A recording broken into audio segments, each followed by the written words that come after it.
E aí pessoal, beleza? Tudo bem? Tudo jóia com vocês? Voltamos aí para mais uma aula nossa aí do nosso CHC, o nosso curso de História completo para concursos vestibulares. Cadê?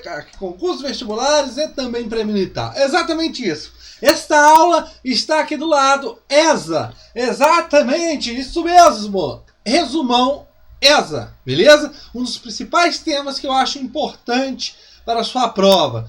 O e-mail historiacomb1@outlook.com, Facebook Instruçai, o celular para mensagem, o 3291650267. Se você não sabe, aqui ó, temos aqui no YouTube, você digita aqui em cima aqui ó, Sattler, na busca aqui, põe para buscar, você vai entrar aqui na tela principal e você vai aqui ó, playlist. Você tem aulas aqui, ó, 104 aulas de História do Brasil. Exatamente isso. Por quê? Esta aula que nós iremos abordar aqui é sobre História do Brasil, ESA parte 7, Primeira República. Se eu estou falando de ESA parte História do Brasil, então as aulas mais completas, porque isso aqui está aqui, pessoal. Você está aqui, ó, nessa playlist aqui, ó, resumão ESA. As aulas mais completas estão aqui na História do Brasil, ok? Como o próprio nome diz, aqui é um resumão. Então vamos continuar aí. Falaremos sobre Primeira República. A Primeira República, pessoal, vai aí de 89 até 1930, com a Revolução de 1930. Beleza. Pessoal, vocês têm que entender uma coisa muito interessante. Há dois períodos dentro dessa chamada República Velha, ou também chamada de Primeira República. Pegar a caneta que caiu aqui. A Primeira República, nós temos dois períodos acontecendo. Primeiro, é a República da Espada, e segundo, é a República Oligárquica. Por quê? Vou explicar para vocês aqui agora. A República da Espada, por que isso? Porque os primeiros presidentes do Brasil, os dois primeiros presidentes foram o quê? Militares, Deodoro da Fonseca e Floriano Peixoto. Ô professor, o primeiro presidente do Brasil foi um militar? Exatamente isso, Deodoro da Fonseca. Deodoro da Fonseca, por causa de crises e de conflitos internos, você vai observar que ele vai se renunciar. Mas Floriano Peixoto consegue ficar até o seu final de seu mandato. Mas a República da Espada são esses dois presidentes militares, Deodoro da Fonseca e Floriano Peixoto. Primeira coisa, a naturalização, né? Todo o pessoal que está aqui agora é brasileiro.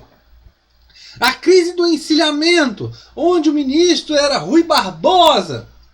Com a tentativa de promover um desenvolvimento do Brasil, você vai observar que vai entrar em crise, você vai observar uma crise dentro do Brasil. A inflação vai aumentar. Essa promoção desse desenvolvimento não dá certo. Beleza, pessoal? Você tem a desvalorização da moeda e entre outras coisas. Mais importante, a Constituição de 1891. Exatamente isso. A segunda do Brasil. A primeira é de 1824, a do Império. A segunda do Brasil e a primeira da República é a de 1891. Onde nela, lá aqui também, como eu já falei, aqui História do Brasil, tem uma aula que eu falo também sobre Constituição de 1891. Mas nela, os principais pontos, a ideia do laico, a ideia da separação do Estado e Igreja, né? A ideia da liberdade de cultos, a ideia da implementação do federalismo, o voto de 21 homens aberto. O que é isso, 21 homens? Não, não é 21 homens não. O voto se dava, pessoal, para aqueles homens maiores de 21 anos. Ou seja, mulheres não. E ainda mais, era aberto. E para ainda mais, era para quem era alfabetizado. Óbvio que o voto sendo aberto, nós vamos observar a corrupção. Que isso não existe nos tempos atuais. Não existe nas eleições, pessoal. Não existe compra de voto. Não existe nada disso hoje, tá? Isso é do passado. É óbvio que não, né? Beleza? Mas o voto aberto, nesse momento, você vai caracterizar muito pelo quê? Pela a corrupção, né?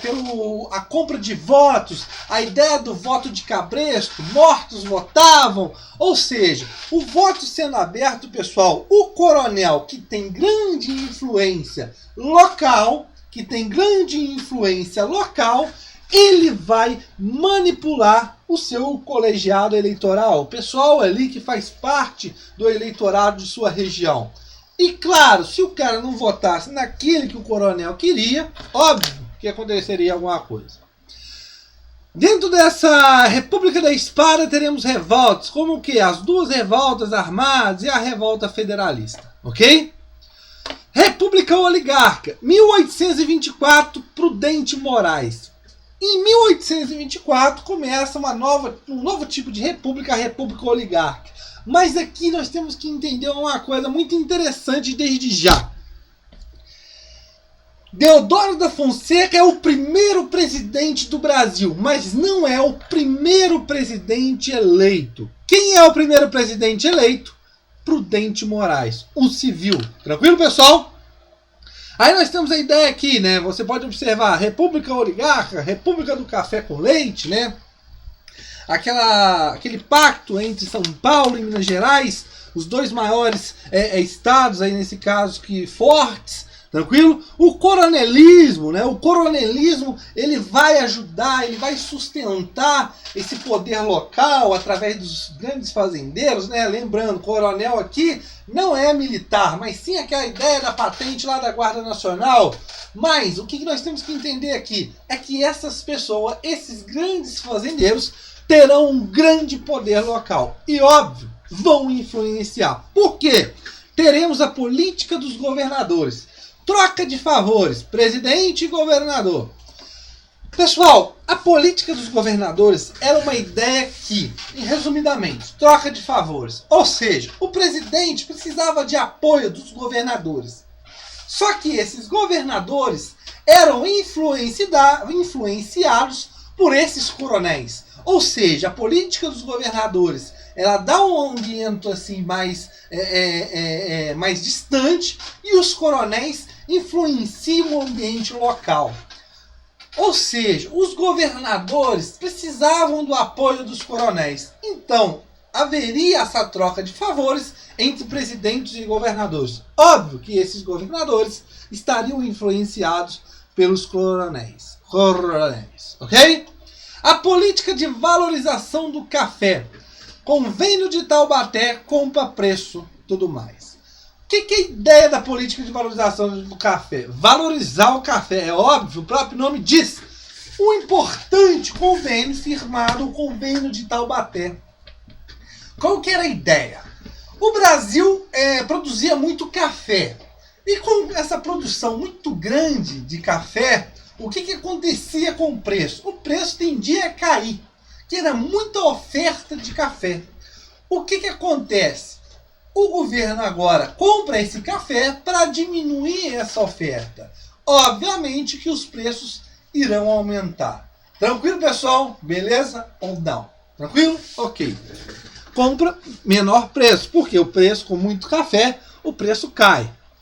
Greves nos anos 20, né, a ideia dos movimentos operários vão ganhar força, a ideia do trabalho, né, as jornadas de horas exaustivas e tudo mais.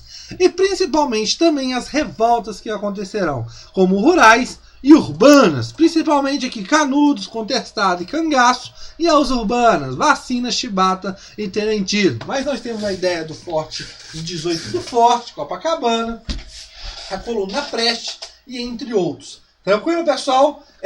E a Revolução de 1930, que será um fim da chamada Primeira República. Óbvio que a crise de 1929, a crise da Bolsa de Valores de Nova York, vai influenciar e também muito para a queda dessa República Velha e também por causa da sucessão de Washington Luiz. Ok? Entra no seu lugar o bom velhinho, a Era Vargas, Getúlio Dornelas Vargas. Beleza, pessoal? Na nossa próxima aula falaremos mais um pouco sobre história do Brasil. Valeu!